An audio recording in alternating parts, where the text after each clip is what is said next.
आखिर कहां से आया कैलाश पर्वत पर पांडवों के भाई भीम का शव। दोस्तों, हम बात कर रहे हैं महाभारत के 5 पांडवों में से महाबली भीम की।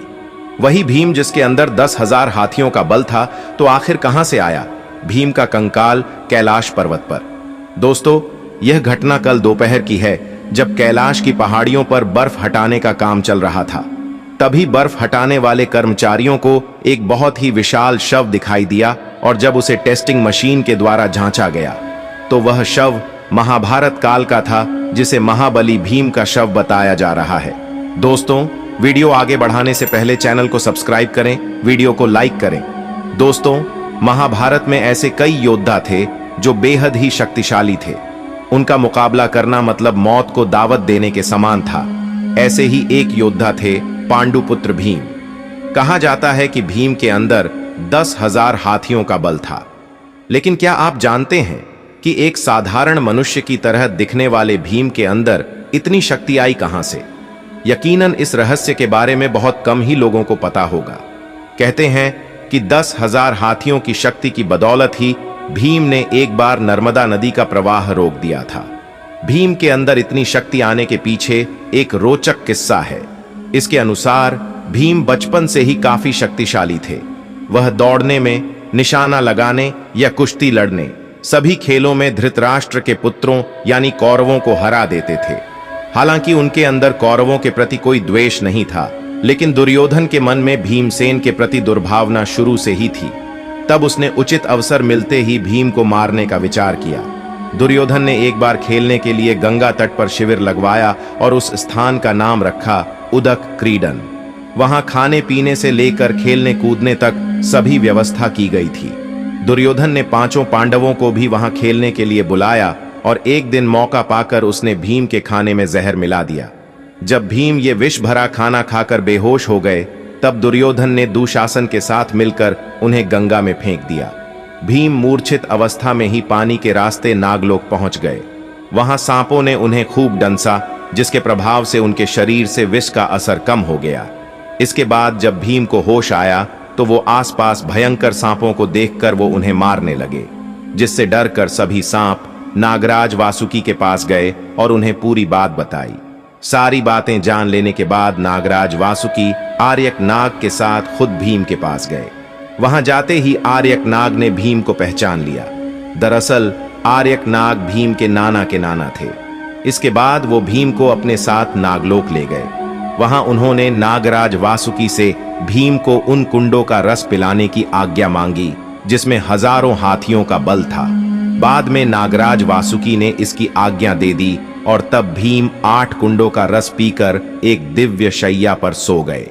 नागलोक में भीम 8 दिनों तक सोते रहे, और जब वो जागे तो उनमें 10,000 हाथियों की शक्ति आ गई थी।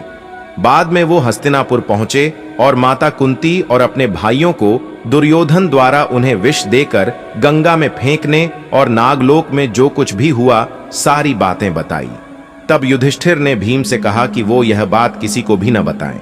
दोस्तों, इसी तरह भारत का सबसे शक्तिशाली सम्राट मगधराज जरासंध को मारना असंभव था। वह कंस का श्वसुर था। उसे वरदान था कि उसके कोई 2 टुकड़े भी कर दे तो वह फिर से जुड़ जाता था। भीम और जरासंध का अखाड़े में भयंकर मल्ल युद्ध हुआ। भीम ने उसके कई बार 2 टुकड़े कर दिए, लेकिन वह फिर से जुड़कर भीम से लड़ने लगता। भीम लगभग थक ही गया था। 14वें दिन श्री कृष्ण ने एक तिनके को बीच में से तोड़कर उसके दोनों भाग को विपरीत दिशा में फेंक दिया। भीम श्री कृष्ण का यह इशारा समझ गए और उन्होंने वहीं किया। उन्होंने जरासंध को 2 फाड़कर उसके एक फाड़ को दूसरे फाड़ की ओर तथा दूसरे फाड़ को पहले फाड़ की दिशा में फेंक दिया। इस तरह जरासंध का अंत हो गया, क्योंकि विपरीत दिशा में फेंके जाने से दोनों टुकड़े जुड़ नहीं पाए।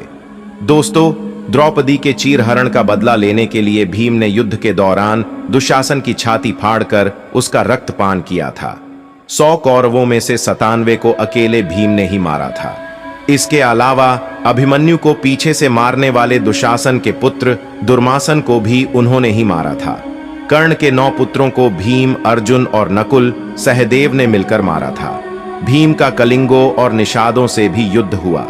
कौरवों की ओर से लड़ने वाले कलिंगराज भानुमान, केतुमान, अन्य कलिंग वीर योद्धा मारे गए। दोस्तों, इसी प्रकार से युद्ध के बाद दुर्योधन कहीं जाकर छुप गया था। पांडवों ने उसे खोज लिया। तब भीम और दुर्योधन का गदा युद्ध हुआ। इस युद्ध को देखने के लिए बलराम भी उपस्थित थे। भीम कई प्रकार के यत्न करने पर भी दुर्योधन का वध नहीं कर पा रहे थे, क्योंकि दुर्योधन का शरीर वज्र के समान कठोर था।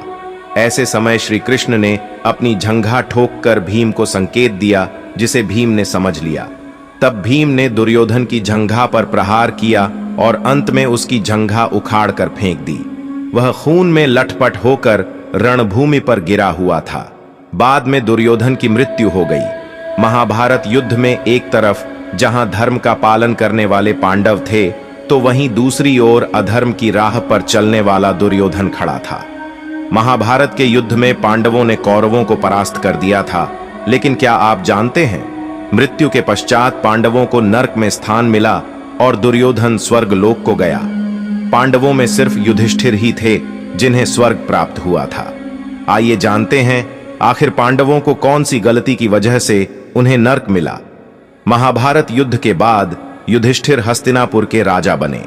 36 साल तक पांडवों ने राजपाट संभाला, लेकिन यदुवंशियों के नाश और श्री कृष्ण की मृत्यु की बात जानकर द्रौपदी सहित पांडवों ने सह शरीर स्वर्ग की यात्रा पर जाने का निर्णय लिया। युधिष्ठिर ने सारा राज्यपाठ अपने प्रपौत्र परीक्षित को सौंप दिया और निकल पड़े स्वर्गलोक की यात्रा पर। महाभारत की कथा अनुसार पांचों पांडव, द्रौपदी और एक कुत्ता भी उनकी स्वर्ग यात्रा में चल रहा था, लेकिन दुर्भाग्यपूर्ण तरीके से रास्ते में वे द्रौपदी और पांडव एक एक कर गिरते गए और उनकी मौत हो गई।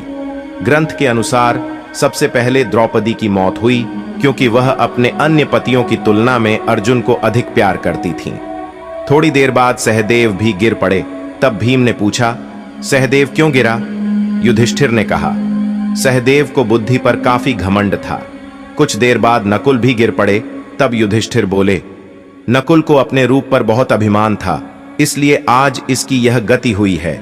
इसी तरह अर्जुन अपने पराक्रम के अभिमान के कारण गिर पड़े और उनकी मृत्यु हो गई। भीम भी रास्ते में गिर पड़े।